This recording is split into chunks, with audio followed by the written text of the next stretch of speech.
Patch 1.8.1 dropped, and it is bringing us some changes to Freddy and some other minor changes to the game. So let's see what has happened. So starting off with the survivor changes. They have adjusted the medkit add-ons Needle and Thread and Surgical Suture to have an additive increased skill check chance instead of a multiplicative one.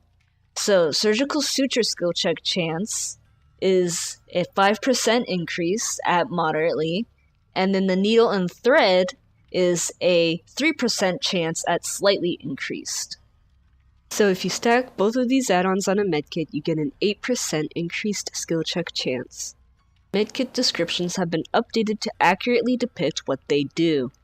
So this has always been in the game, where using a medkit to heal yourself is the same speed as healing yourself with self-care without add-ons. But if you used a medkit to heal somebody else, this was actually faster. So looking at the text they added in, all medkits now include the increases the speed that you heal others. Now, the speed at which each medkit does that is different. So the green medkit is the fastest medkit with a tremendously increases the speed that you heal others.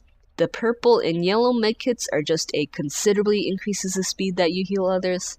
And the gray medkit is just a moderately increases the speed that you heal others. Now, the All Hallows Eve lunchbox is a considerably increases the speed that you heal others.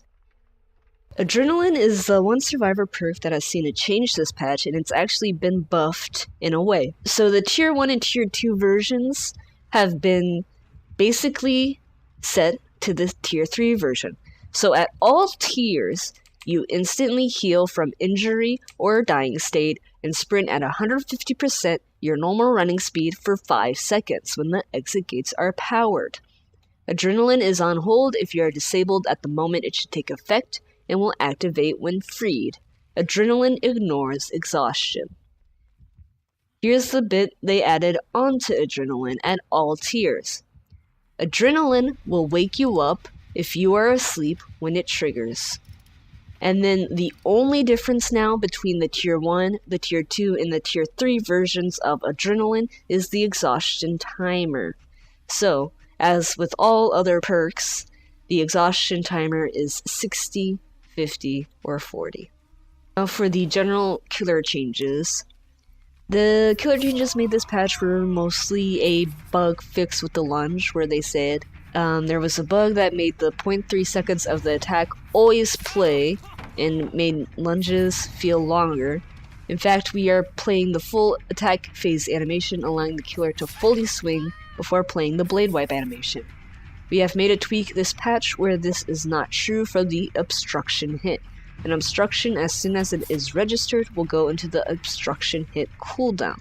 So I think what this means is that when someone lunge hits, the attack goes full swing before you go into the cooldown animation, but it would do this for both hitting somebody and hitting an object. So now, instead of going full swing at a lunge, if you hit an object, it will automatically immediately switch to the cooldown if you are hitting an object and not a survivor. And then they also said fixed an issue where the attack detection phase would be skipped as soon as the target is found. This affected the lunge and made it so that the full attack animation 0.3 seconds is played each time you swing. After the attack phase, the character will go in the blood wipe, obstruction hit, or miss swing animation. This was done in the Nightmare DLC release. We have now adjusted the obstruction hit to not completely play, and then it says see the previous change for more details. So this just goes with what I said before. The lunge was buggy, they fixed it, that's all you need to know. And now we have all the Nightmare related changes. So, they added a status effect on the portrait of survivors who are asleep, so now you can have another cue to know who is asleep and who is not. This is beneficial for both the killer and the survivor. They also added a new visual effect when failing a generator skill check to wake up. And I gotta say, I really like it. Look at this thing. The generator frickin' explodes blood when you miss a skill check when you're in the dream realm. It is insane. And I also noticed if you see someone who's in the dream world fail a skill check, you still see the blood coming out. I'm pretty sure this is a bug, but man, that is so crazy. I love it. Let's just look at it in slow motion for a few moments.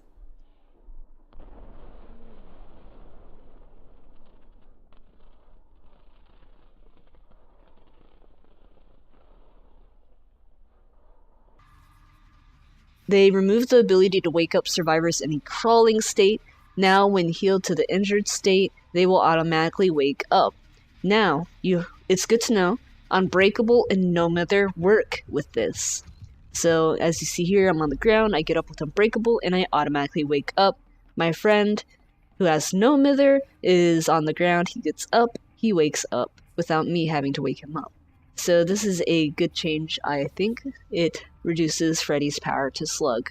They have adjusted the Nightmare's terror radius and the size of his lullaby to be both 24 meters large. They increase the terror radius because it will allow survivors to have more room to maneuver around Freddy without him seeing their auras. And they also matched the terror radius with the lullaby to keep the Nightmare's presence consistent at a base. So basically, the lullaby is like his terror radius for awake people. The red paintbrush add-on got adjusted to account for the Nightmare's new terror radius, since it affects his terror radius. And so what it says now is that it reduces terror radius by 16 meters instead of 8 meters.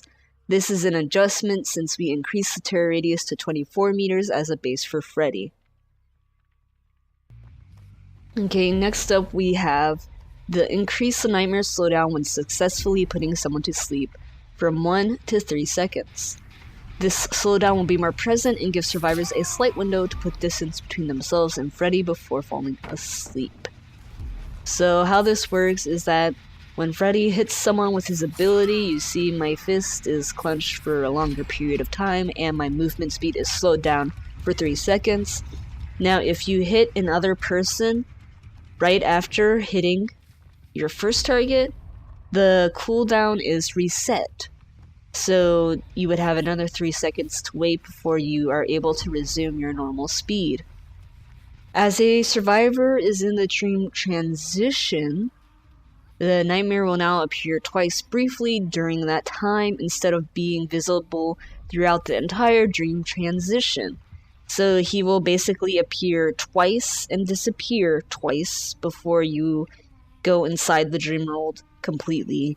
They also added this visual effect to Freddy as he transitions in and out of reality for the survivor. It's a similar entity-like visual that goes on the Wraith when he uncloaks. They also adjusted how a survivor transitions into the dream state when found in a locker to make the experience feel a lot smoother.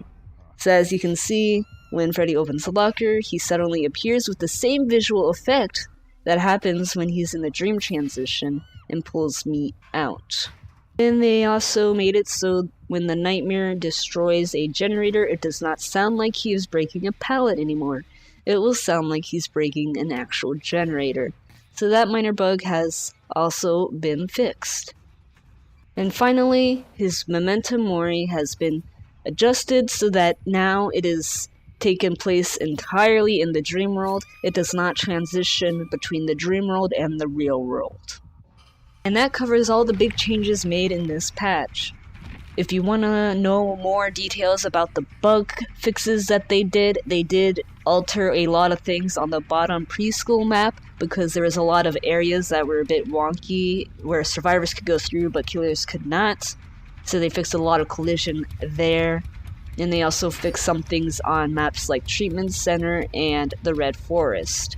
So as always, I will link the patch notes below. You can take a look at all those fixes yourself if you so desire. Thank you very much for watching, and as always, good luck out there in the fog, and see you next time.